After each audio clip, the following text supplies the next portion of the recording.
Okay, so we start with ethmoid. Ethmoid looks like a filled-in capital E, or just a box. That one's the easiest to identify. Then there's zygomatic. It has the arch, zygomatic arch. I think of that as the curve of the G in zygomatic. So this curve right here is the curve of the G. And then this one looks very similar to another one, palatine. This one is palatine, and then this one is zygomatic. Palatine can always be identified by a notch or a hole in it.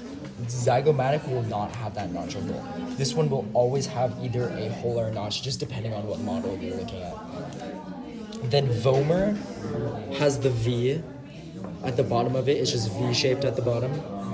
Then inferior nasal concha looks like a shell or a conch shell. It's kind of had that twirly motion through it.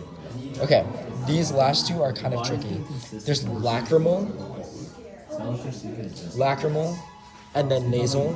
Lacrimal is the one that makes tears run down your nose when you're crying. So I actually pronounce it lacrimal and say that it looks like a teardrop. So lacrimal looks like a teardrop. And then nasal looks like a horn on a rhino. So I call it the horn on a rhino, and that's nasal because it goes in the nose.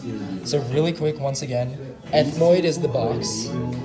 Zygomatic has that arch of the G.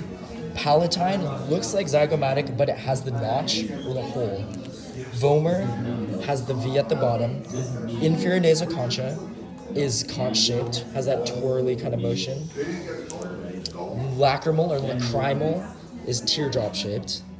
And then nasal has that point for the horn on the nose, which is nasal. Yeah?